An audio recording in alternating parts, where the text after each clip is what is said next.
Hello, everyone. It's Dr. Jensen from Dean's Chat.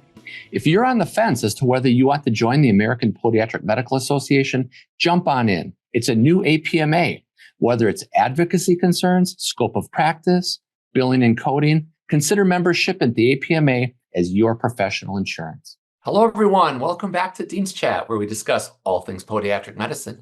My name is Dr. Jeffrey Jensen. I'm the Dean at the Arizona College of Podiatric Medicine and the co-host for the Dean's Chat podcast. Once again, I'm with my co-host, Dr. Joanna Richey. Hi, Joe. Hey, Jeff. How you doing? Doing fabulous. Kind of getting back into the swing of things after the holidays. Yeah, it's, go time. That time of year where we actually did some massive purging and cleaning in the house. And so it's the start fresh part of the year. It's great. Well, I'll tell you what, Joe, it's an honor and a privilege for me to introduce our next guest, Dr. Lawrence Oloff from California. Dr. Oloff was my dean back at the California College of Podiatric Medicine in 1991. And Dr. Oloff, I'm just proud to say I stayed out of trouble and I was never in your office or anything. So welcome to Dean's Chat. It's really a pleasure to be here. Thank you for asking me. Oh, that sounds great. Dr. Oloff, we're fairly informal on Dean's Chat. And if it's okay with you, let's go first names. Larry, Perfect. Joe, Jeff. Perfect. Thank you. Well, Larry, thank you so much for taking the time to come and join us and share your experiences and expertise. We'll start with a little bit of a very brief bio, but there are so many fun things that I can't wait to pick your brain about. But we'll start with, you completed your undergraduate degree in biology from Long Island University in Brooklyn. You went on to do some post-bac work at University of Cincinnati in neurophysiology, which I think is really interesting. And then you went on to complete your podiatric medical degree from Pennsylvania College of Podiatric Medicine. You stayed on after your surgical residency training in Delaware. You went back to Pennsylvania, if I could decipher that properly from your CV, to be faculty then at the Pennsylvania College of Podiatric Medicine. But you have been faculty at least 3 of the different colleges that I could see, and previous dean for my dean. But I'd love to start with, most recently, you've made a new transition and you've been within the last year, I believe, with UCSF. Yes, I did. Interesting. How's that going? I can give you the skinny version of that. Oh, it's actually wonderful. It's incredible, actually. So so I've been the program director for the St. Mary's program for about 8 years. And so UCSF acquired St. Mary's Hospital. And this happened a little over a year ago. And as a part of that process, UCSF absorbed the podiatry residency into the orthopedic department of the UCSF. So when this all happened, and only a good thing, you can imagine, being mainstream of medicine and university, because UCSF is like one of, I think, the top 5 NIH grant places in the country, and it's one of the top 5 orthopedic residencies. So it's all a good thing in theory, right? So when this all happened and we got closer, the head of orthopedics came to me and said, "We've been looking, we've liked the job you've been doing. We'd like you to continue to run the program if you like." And I said, "Of course. I mean, teaching is the thing I really love to do." And he told me there was one hitch. I said, "Oh, great. What's that?" He says, "You have to become full-time faculty." So then I was working at the Podiatric Medical Foundation, which with lots of friends, and really enjoyed it. And, so I started to try to negotiate for an adjunct faculty or something like that. I said, no. If there's only one rule, if you're internal residency program for UCSF, it has to be a full-time faculty member. So I went through that process, which was an interesting experience because you imagine you go through the medical school to get the professor thing, and and also the clinical privileges like with any other place. So it was very interesting because I'm not a young person, I'm an older doctor, and so I'm surprised he asked me, number one. But the process was interesting. I would always get calls from the medical school like, "We need to talk with your residency director to verify your status as a resident." I said that would be quite difficult because he died. He's just not going to be able to contact them. So this confused them. Another few weeks go by, so they asked for my residency diplomas. Well, I haven't put things on the wall in over 30 years, so I was going through all the boxes in my garage and having a nervous breakdown. And finally, I called up Nancy Chenard and I left her a message because they wouldn't budge on this. And I said, I left her a message on a voicemail. "We have an emergency." She calls me back laughing. "We don't get emergency phone calls with CPMB like this." I said, I explained the circumstances. And she goes, so they look back. We had records going back. So they sent me a record medical school. So finally that'll start. I so first, so I'm really kind of, there are other podiatrists because they don't have a podiatry department at UCSF. So there are other podiatrists with appointments. There's some that do part-time in vascular, and there's one, but there's no one in mainstream orthopedics, which is kind of interesting. And so I've been working here since October 1st. My residents have been behind me though by a few months because of a lot of infrastructure, to get this happen. They finally just entered. So I started doing surgery from day one, and they sent all the orthopedic residents to assist me on cases for the first 3 months, which was very nice, and that was fun too. Actually, let's talk about that a little bit. But it's been so there's 2 foot and ankle orthos and me, and they've treated us all equally in terms of patients coming in. If someone calls in, our 3 names go out to them.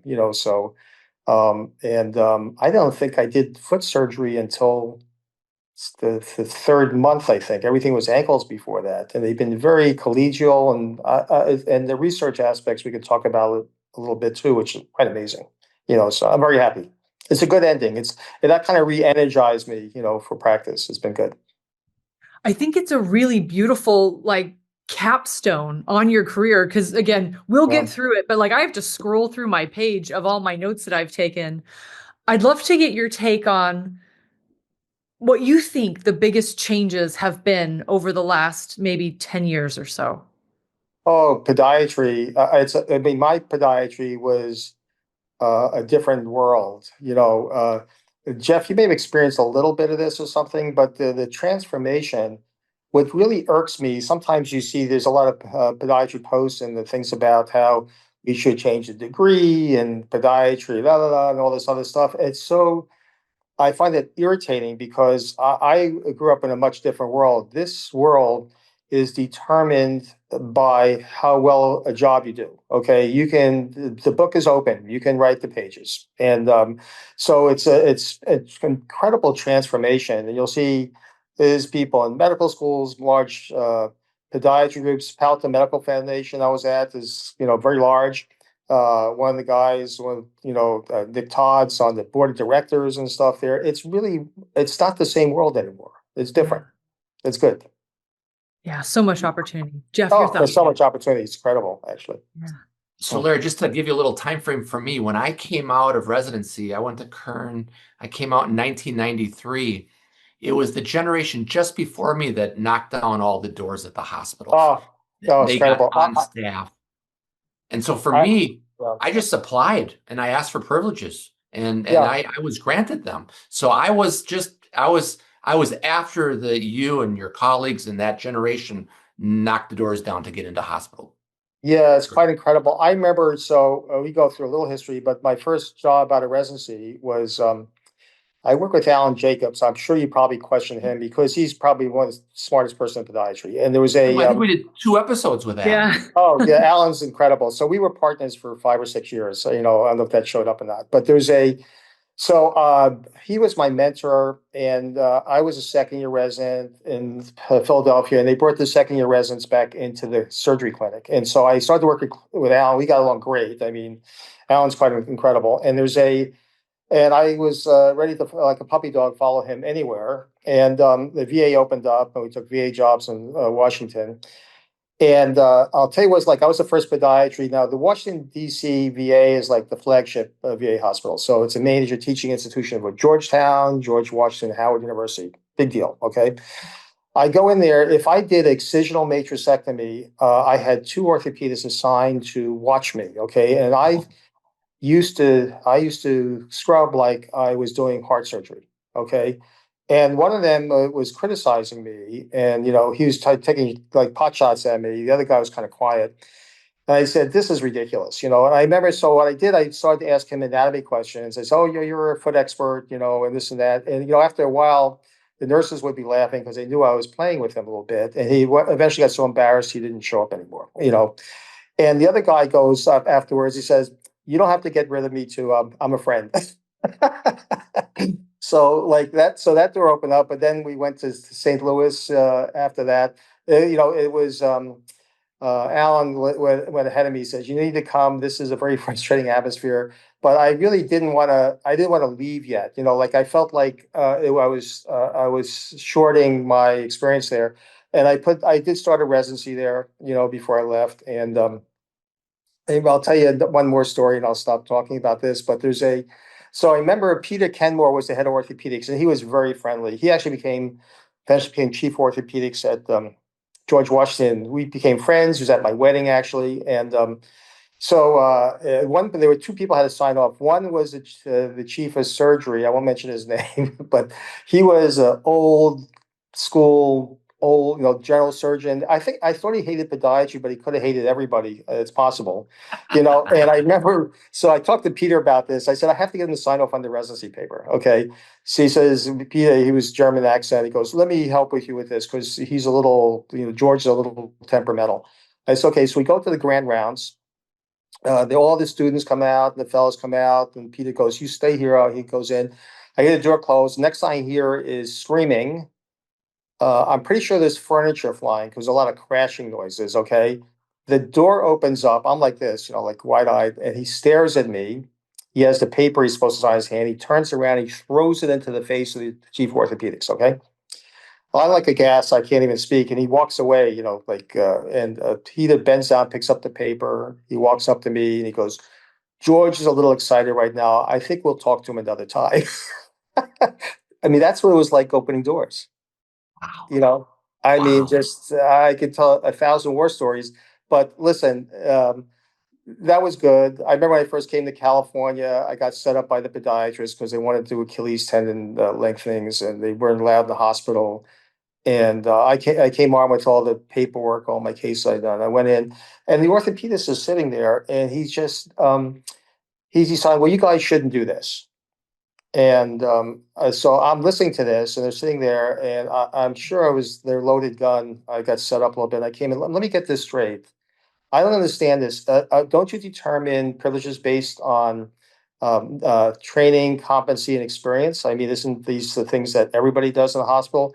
Yeah, I said, well, let me tell you what. I can show you 75 op reports right now that I did Achilles tendon lengthening. How many have you done? That was the end of the discussion. They got privileges for it afterwards. Everything was a battle. It was different. It was kind of fun though, in a perverted sort of way. It's fun to Larry, look back on it. I'm yeah. sure in the Oh moment yeah. it wasn't as much Oh, fun. I could take up hours telling you stories like that. But everybody that was my generation did this. There were doors to be broken down, and I'm sure there still are. Okay, there's some they're just not as intense. So when you go the last 10 years, I mean, the things that have changed are remarkable. It's just incredible. Actually, it's nice to watch. It's good. Larry, can you tilt your phone down a little bit? We get a better view of you for Oh yeah.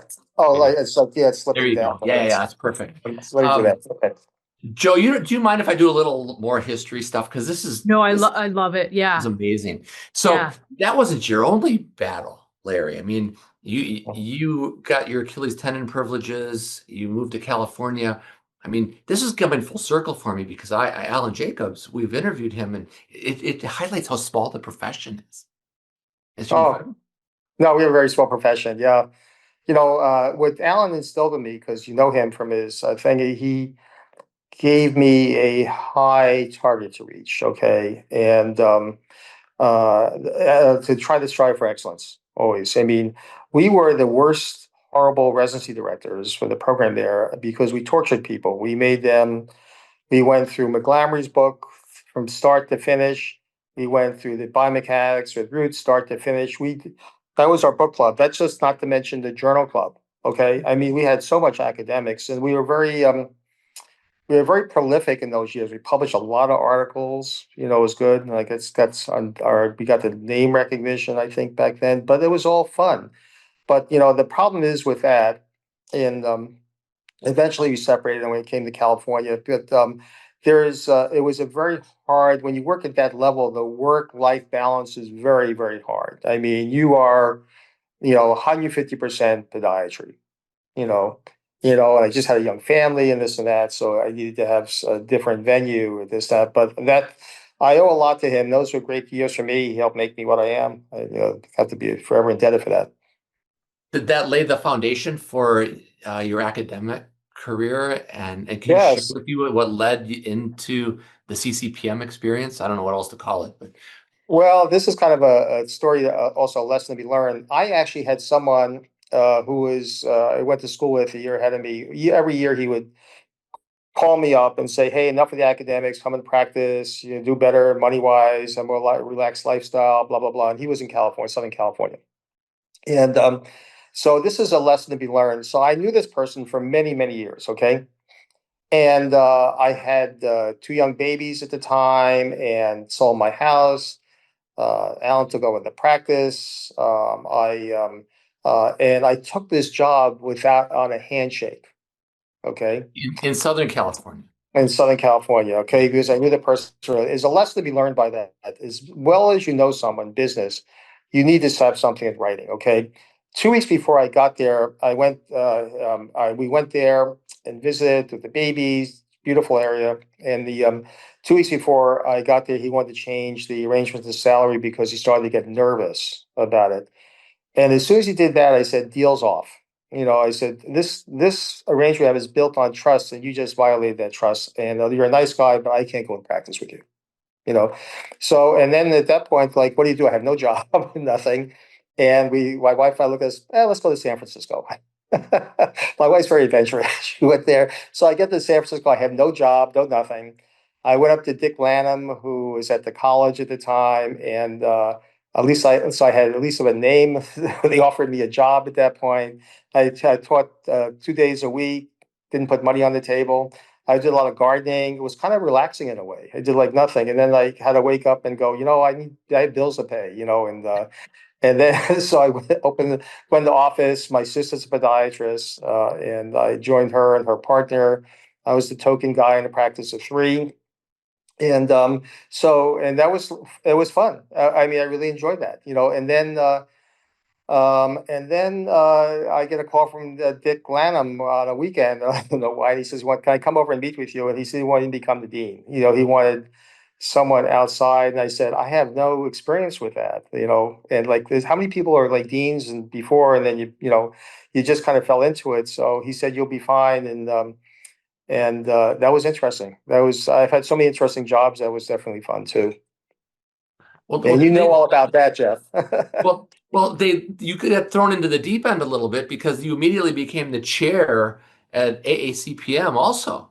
Yes, I kept on taking more jobs. My wife accused me, like, "Can you stop taking jobs?" She goes, like, "Please, just once." So so first I was a head of the council of deans, I remember, and then I was the only dean at that time, the first one that became chair of the board, because it usually was college presidents, you Right. know, right? So everybody, I guess I trust enough because I know how to work with different people and bring them together, and everybody felt comfortable with that. And we had a lot of controversy back then. I remember making red-eye trips down to New Jersey because we had a violation of the boards back then. Someone was passing information about there was cheating going on nationwide. Interesting. So Yeah. before everybody got burnt by that, so there were a lot of trips with that. So that was kind of interesting too. I almost forgot about that. Wow. Well, like I said before, so your name's on my diploma in my office right now. Wow. And, but the education was outstanding. Remember, we had the modules. We had a biomechanics module, a surgery model, a wound care center. I mean, we're ahead of our time. Yeah, it was wonderful. Yeah. No, we were really had a very, very good thing. And I remember I was mentioning before we got on the special problems clinic, we set up a high morbidity clinic. So I ran that. That's a joyful thing for me. But I had an ulterior motive for that. Orthopedics, biomechanics, and surgery people did not mesh well in the school at the time.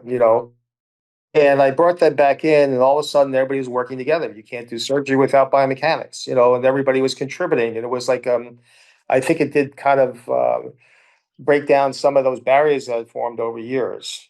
So it was all good. I really enjoyed it. Another thing we talked about is how I tortured everybody, and I made multi-year residency programs. We guaranteed all our graduates residencies back then. I think it was, I don't remember exactly what year it was, but I started to take programs. We funded some of them. I talked to others of not taking any tuition, which I know the students were upset about, but I remember trying to say, listen, you're walking out with a 2-year residency credential is going to be much more rewarding to you monetarily than not doing that. And I think this will work out in the end. And everybody kind of participated, and we converted all the residency programs to multi-year programs.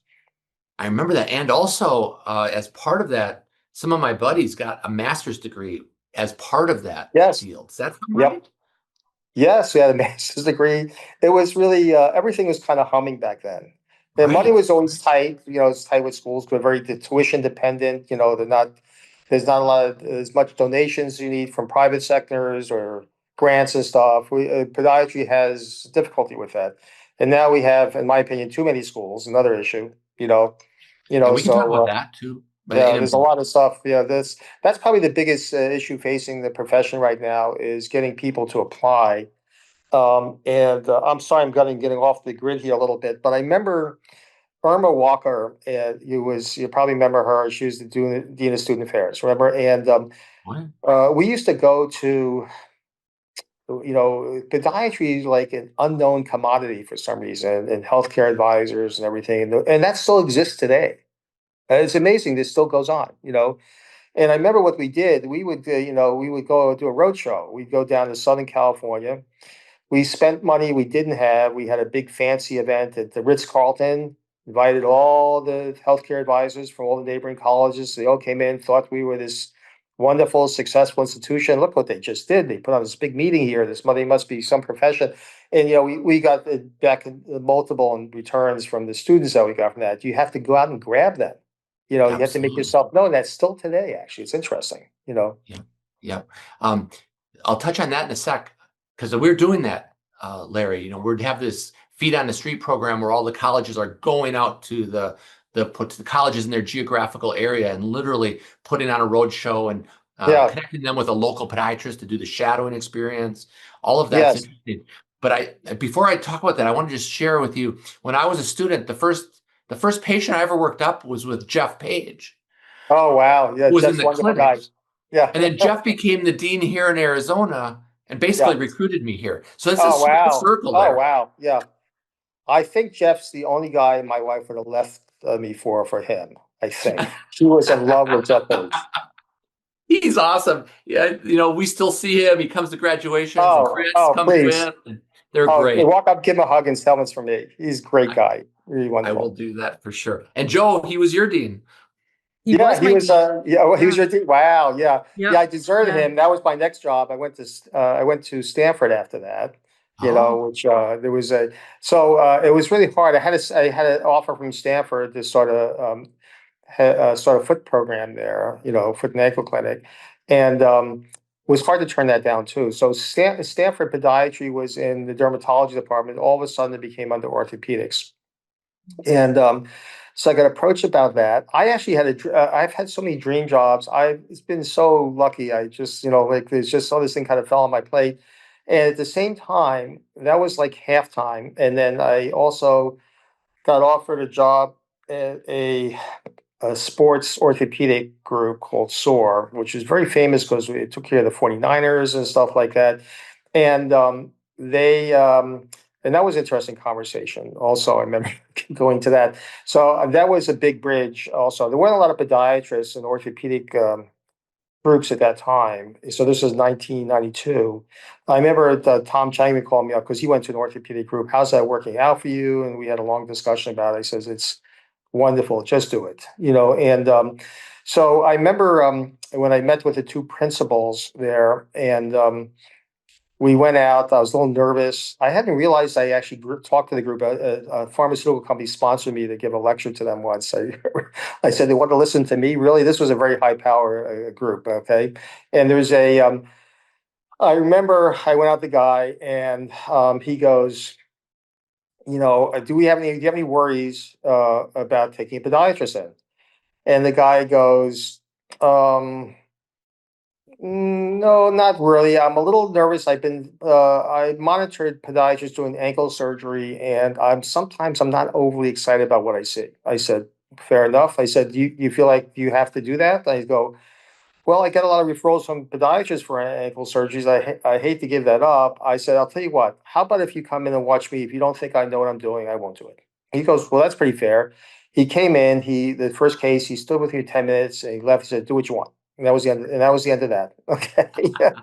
I actually operate on his kid. Well, there you go.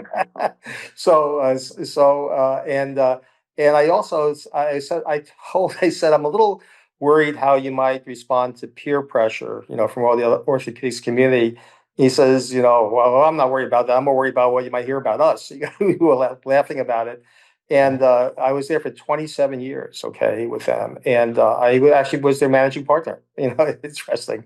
So that was exciting times with, that was my entry into sports medicine, really. Okay. We also talk about all the Stanford teams at the time. And again, how you get into these things is interesting. It wasn't by um, my talent, abilities to do this. It was by decree. Mike Dillingham, who is a close friend of mine, was the head of the group and started the group.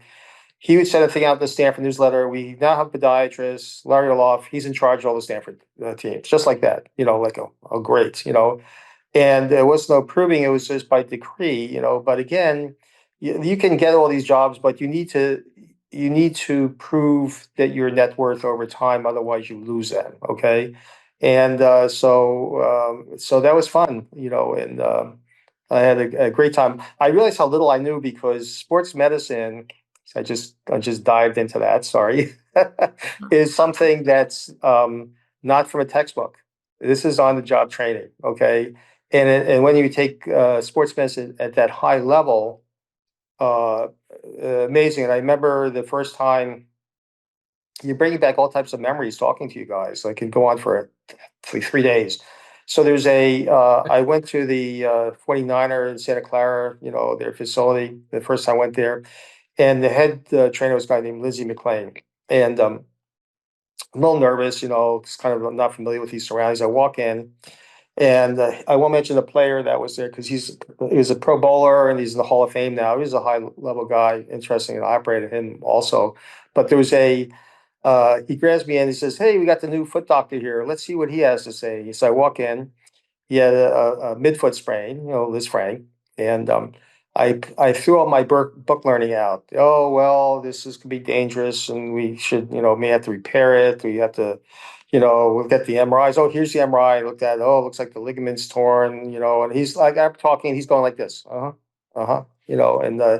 And I go through this whole thing about this. Maybe the release will be in a cast for a couple months. You may need surgery. This and that.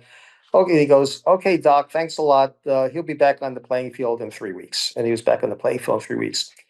I didn't open my mouth for months after that. I was so nervous. It's a whole different environment, and he taught me about stress testing the midfoot. I didn't know about that. It's like if you get an MRI of an ankle, it'll show a torn ligament, but is the ankle stable with a torn ligament or unstable? The same thing exists with Liz Frank injury. So all these things were useful. I could apply to practice. I would take them. I remember when the seasons would start, and the previous season, if a player was injured, I'd have to review them to clear them or repeat MRIs if necessary. And you're talking about people that every time they sneeze, they get an MRIs. You're looking at like dozens of MRIs, right? So the couple of the running backs, I looked, how they had the inversion sprains, and a couple of them had partial tears of the peroneal tendons. And I examined them, and they're perfectly fine. And up to that point, I used to surgically fix all these things. They said, no, you don't have to. It's not like medial, like posterior tibial tendon issues, this and that, where you were kind of obligated to do something because they don't do well. I learned that from treating high-end athletes. You didn't have to rush in and do something right away. So it was good for me, in many ways. Did you know APMA provides help with public health initiatives such as fall prevention, opioid abuse prevention, and addressing health disparities? Did you know the APMA provides over $400,000 in scholarships annually to students pursuing podiatric medicine, helping the next generation of foot and ankle specialists? If you're serious about this profession, if you want to grow, to lead, to make a lasting impact, join APMA today.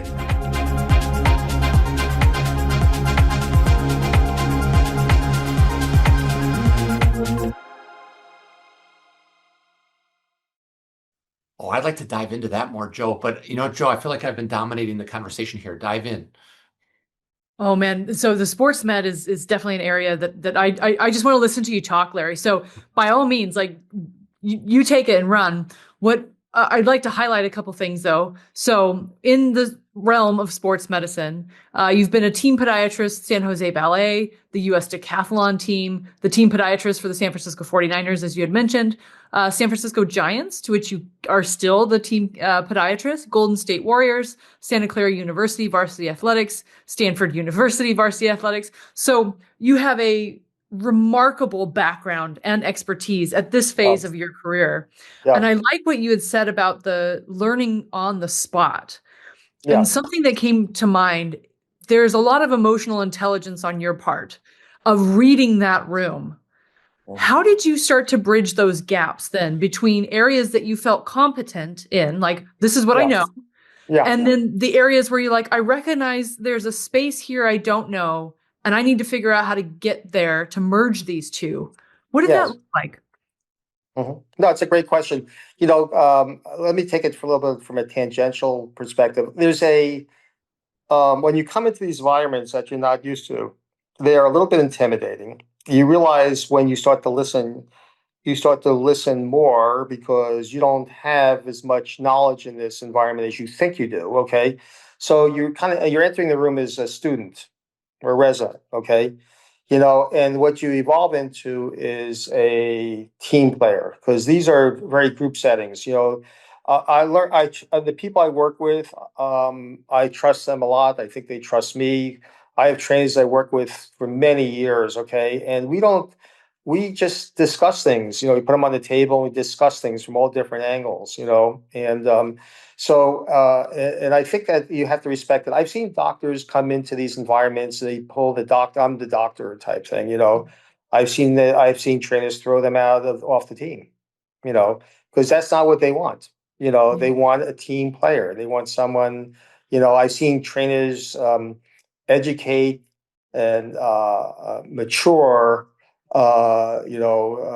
doctors, in these environments, because they begin to shape them and we become team members. It's, and I just realized this is my 26th year with the Giants. Okay. So I started in 1999. Okay. Almost pushing 27 years. Really interesting.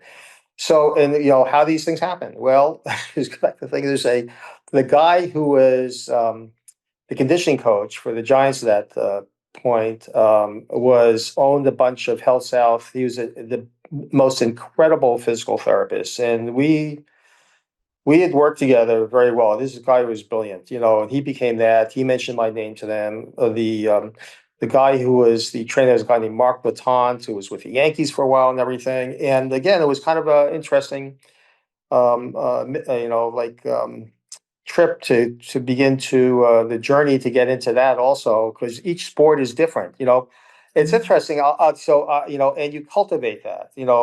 I remember the first thing Lindsey McLean, when I went to his retirement party. I remember it was kind of funny, and I'm sitting next to him. He's a bourbon guy. Got a nice bottle of bourbon for his party, and he leaned over to me. Probably had a little too much to drink or whatever, and he goes, "You know what, Dr. Oloff?" He says, "You came in as our toenail surgeon. You left as our ankle expert."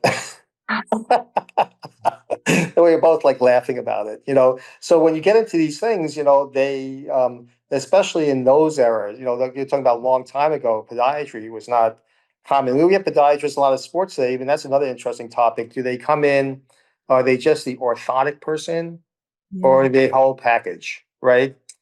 I'm a whole package mentality guy. That's what I've experienced very luckily, and it's okay. I don't mean it in a demeaning way if you don't do that. I just mean it. I think it should. That's the vision I would like for podiatry, to be the full package. Okay. It's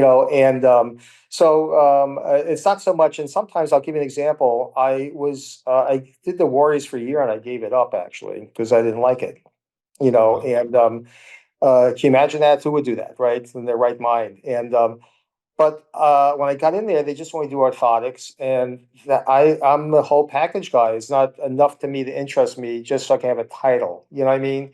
So I handed it down to a younger doctor to do. Of course, Steph Curry saw him right after I left. Thank you very much. And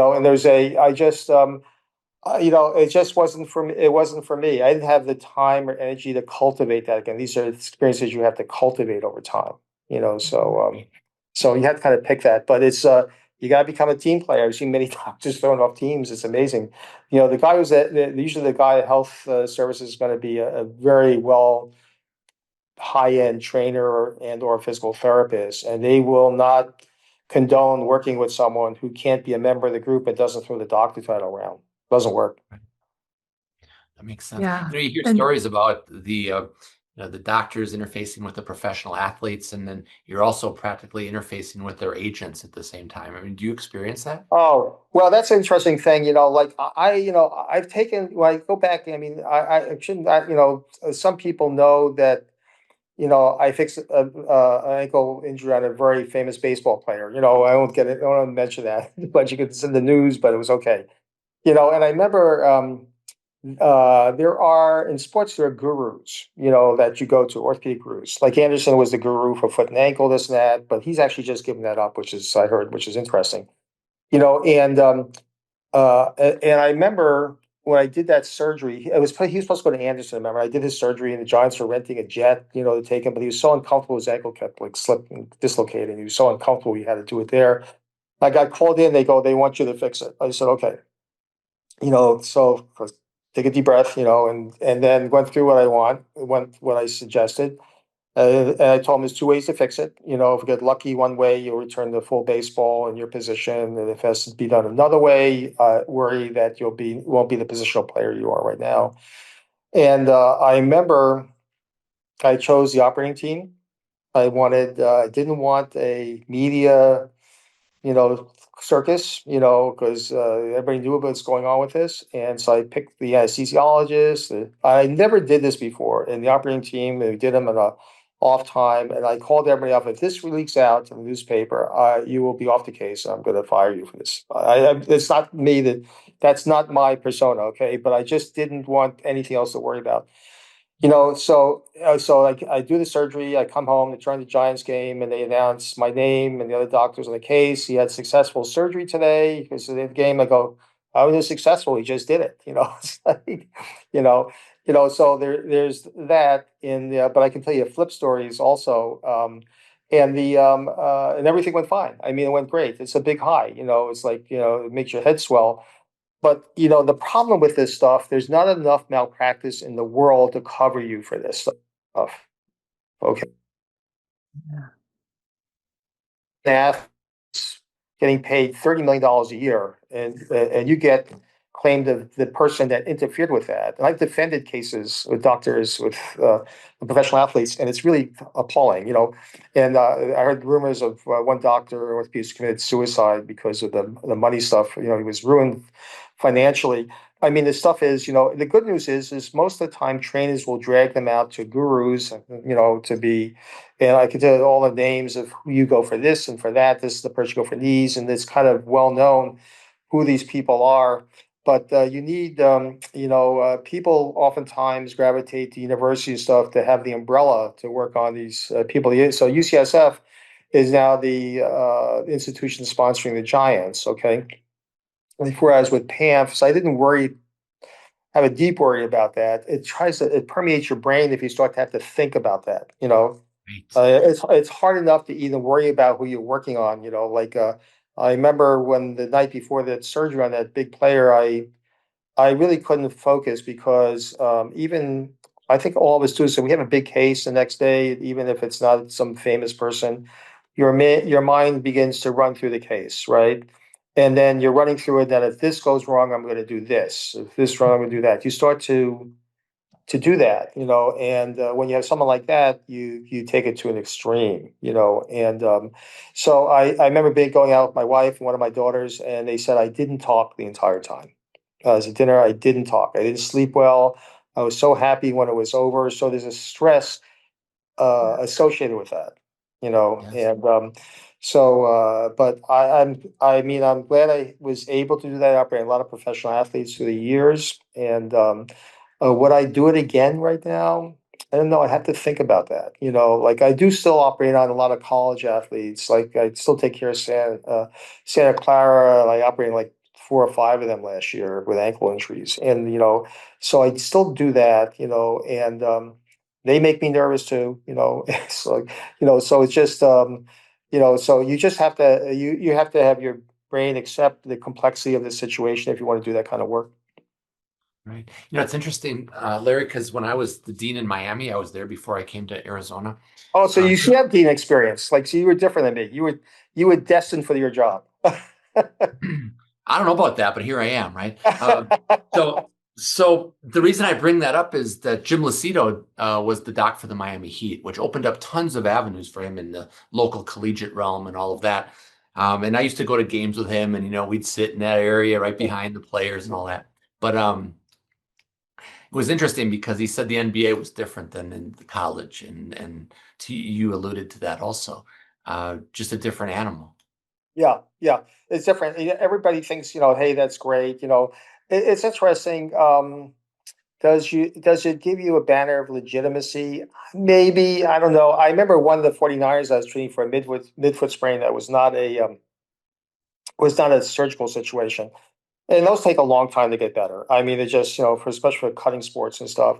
And, and every couple of weeks, my name showed up on the paper, or so-and-so is still out. Dr. Oloff's treating him. We don't have expected time for a return. And then then everybody, all the ambulance chasers come out of the woodwork. You start to get these messages of come to the team. I could get him back on the field. It's, it's a funny, the Giants thing we have, there's a wall we used to have with all the wacky things that people would send in. You wouldn't believe what doctors send in. It's quite incredible. Oh my gosh. I can only imagine. I'd love to ask a follow-up on that, because you had talked about, and I think this is an interesting space that really only I don't know, I won't say only, but is definitely a unique space for sports medicine, especially when you're talking about high elite athletes. There is this kind of line that you're walking of being a team player, being creative with what you know is safe.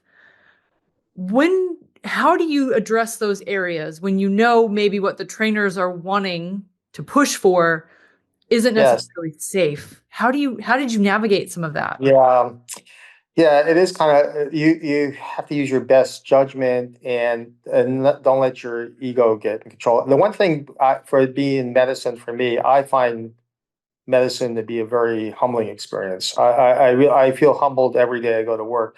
I also realize how dumb I am the longer I practice. Every time I start to think deeper as time goes on, how come I don't know that? I just, and maybe that's why I so practice, because I'm still trying to figure out, connect the dots, It's like your ego really has to be left at the door completely with this stuff. You just can't, you can't do it.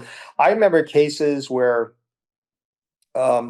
I would get at odds with the I remember one that came to mind. One of the baseball players had a plantar plate tear, and young doctors fix all these. Old doctors realize a lot of these get better on their own. Okay, it's like an ankle sprain. Sometimes you'll get Sullivan syndrome, we would call it. There's some separation of the toe, and that doesn't get better, but the symptoms can subside. And so and we did have a little push and pull when he wanted to get back in because they needed him. And I said, he's doing really well right now, and it's cutting it. And 2 weeks means a lot to these people. 2 weeks sooner is the risk now for an operation. And I say, I don't think it's worth the risk. And we go back and forth, and sometimes the voices go up a little louder, and then it settles back down, and reason prevails. Okay, that's what usually happens with this.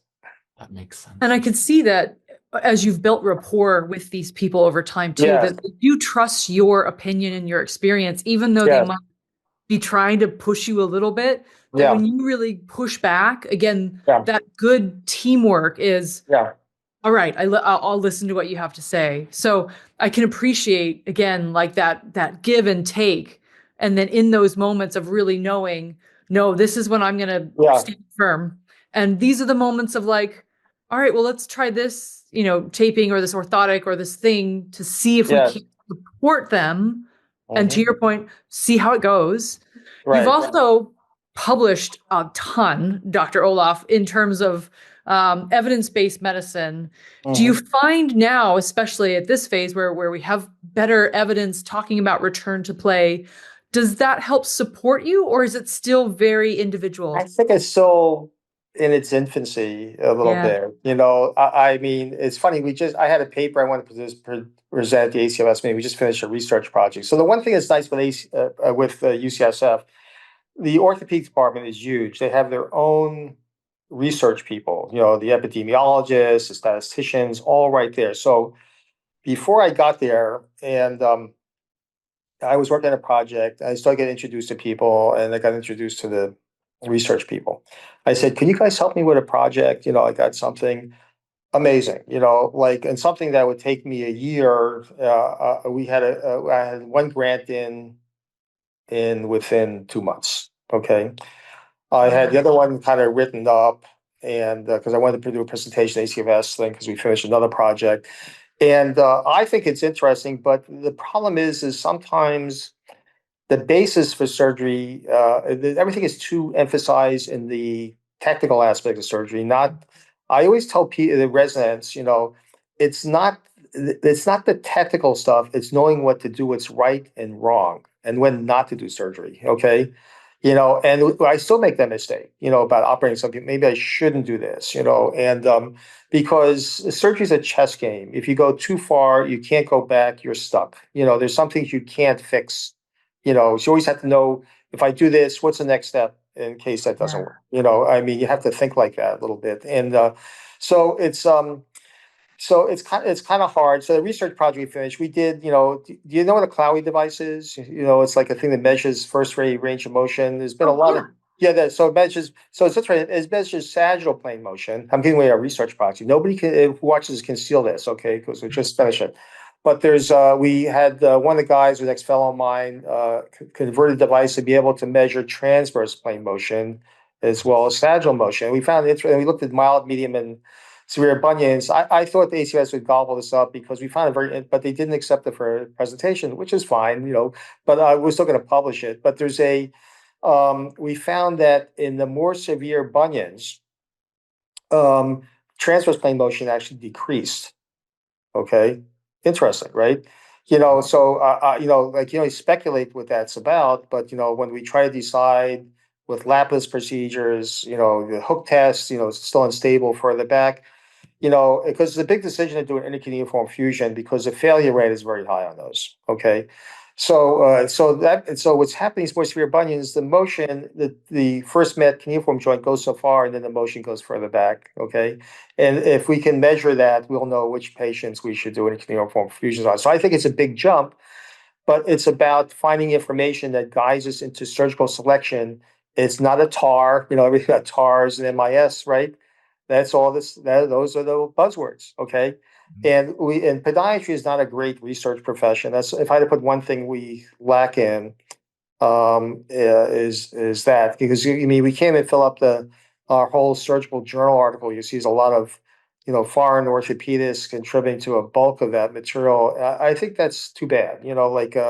But it's really hard. A lot of our residency stuff are community hospitals. I had trouble doing research in PAMF. When you go into universities, the environment is moves in that direction. It's different. So osteopathic medicine was also not a research profession, although it's kind of moved into allopathic medicine, environments in terms of training programs and everything like that. So they get it through the MD arena or something. So if I had to say one thing that besides making us known to the world how wonderful a profession we have is to really go and research. I think that's how we make our names, as being a valuable profession.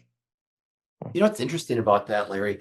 I did more research in private practice in Denver. I practiced there for 17 years because I had no constrictions. I had no bureaucracy. I didn't have any issues. So I had NIH grants. I had Department of Defense grants. I had clinical trials going left and right. And I'm thinking, gosh, as soon as I get into this university environment, the world's going to open up. But I already had the world open. That's you.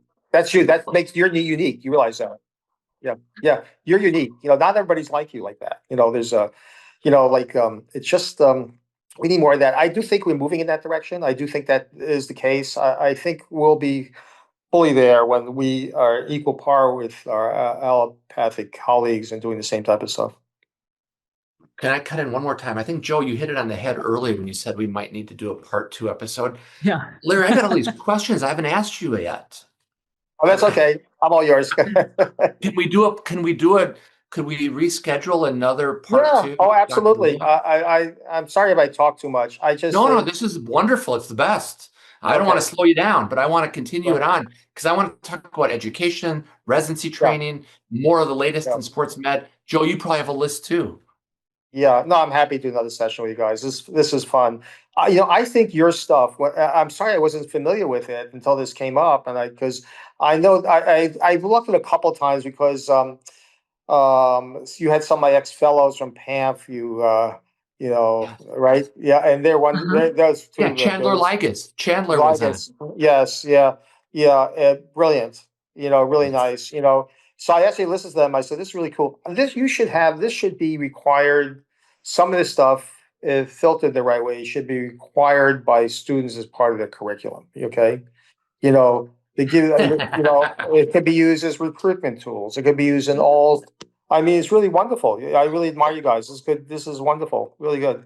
It is though in many respects, Larry, because when I was the chair at AACPM, the same one that you were in You're charge right. of when I was a student, we introduced the podcast and then we allowed them to take raw data or raw footage and use it in their shorts and all their recruitment efforts. So Yes. they are Yes. using it. And, Yeah. we started doing it to give the profession more exposure, if you Oh, will, no, in it's many different wonderful. areas. I mean, I think, like with a family, you want to know where your relatives came from, right? Where's your background? All the stuff is our background, and it gives impetus and ideas for moving it forward. I think this stuff was wonderful. It was really good. Now, but I looked at like a couple hundred or something. I don't know if I Yeah. can watch all of them. So Be a long catch up. I'll tell you what happened, Larry. So I started releasing it once a week. And this Uh-huh. was before Joe joined me. And I'd have people call me and they'd say, Jeff, your podcast's great, but like 1 in 3 episodes applies to me. So everybody's different. If you're a student or a resident or practitioner or a leader in the Yes. profession, and not every episode, you don't want Yeah. to listen to every Yeah. episode. Well, the other thing you have the Barry Block thing, which is interesting, and Yeah. all these things that, the problem I have with that, it's almost like reading a Yelp review in a way. There's a lot of negative stuff, and what the problem is like with Yelp reviews, the people that are happy don't seem to talk as much. Do you know what I mean? The discontents are very loud, in platforms like this, and I feel that's too bad, in a way.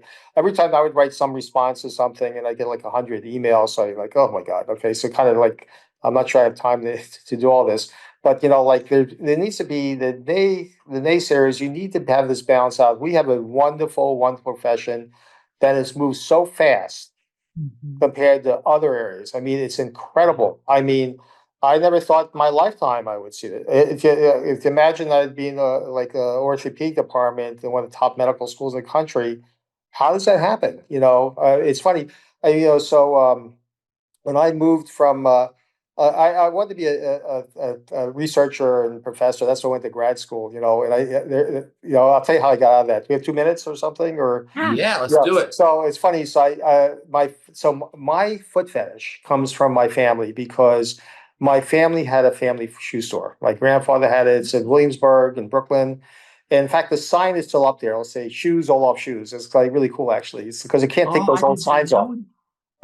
That's And my fabulous. yeah, it's really funny. I have to send this stuff to you. It's really, I have a picture on my wall in my house with it, and, but, my father, they had a, very hard, Williamsburg was a horrible area back then. It's a fancy place now, but this was a horrible neighborhood. I used to go work in the family shoe store and I circled the block 10 times, going to find a spot that's not too far away so I wouldn't get killed, and there was so it was interesting, but my father, they got back from World War II, which is an interesting story. To my his brother was there too, and they just know I'm the first one. There's only second one that went to college in my family, and But he had three brothers. One went there because he had polio and they afraid he couldn't work on it. It worked. So he went to accounting, even though everybody went back to the shoe store. You have a family business, everybody works there. So and I got to get grandma's cooking for lunch. So it was okay. But so I remember he wanted me to do something different, so I was into biology, this and that. And I went there and I remember I had to take some of the classes with the medical school because my graduate school thing was in the medical school. And I watched the researchers say, these guys are much smarter than I am. How am I going to exist in this world? And I remember I said, like, I like the other stuff. And then I didn't want to go into medicine because I was afraid I'd be dealing with dying people all the time. Didn't want to go in dentistry because I'm too afraid to go to dentist myself. So how can I become one? And then I went to hang out with podiatrists. I do this. And I remember there was some problems after the first year. I applied to Jefferson Medical School and I got in. I remember, but they want me to start from scratch, and I go, "Ugh, I can't. I get too much money," And I'm God. The best thing that ever happened to me is that I never made that switch. The best. And so it was a really good choice. I wish more people knew about what we do. Well, we're going to talk about that more on part 2. We got a lot to talk about, Larry. Oh, we got a lot to talk about. I give you guys a headache. I love it. Joe, any last words on your end? I'm sorry I dominated so many of the questions today. No, it was wonderful. I totally lost track of the time just listening. This is my favorite part about this show. So thank you so much, Larry, for sharing your pleasure. Your time with us. This is it's fabulous. Yeah, we can do part 2. I'm very happy to do that. We got into the background, but not some of the good stuff. We got some more good stuff we can talk about. Oh, we got lots of good stuff. All right, we appreciate it. And if you're listening out there on Apple or Spotify, please give us a 5-star rating or maybe leave a comment or two. And if you're watching on YouTube, by all means, become a subscriber.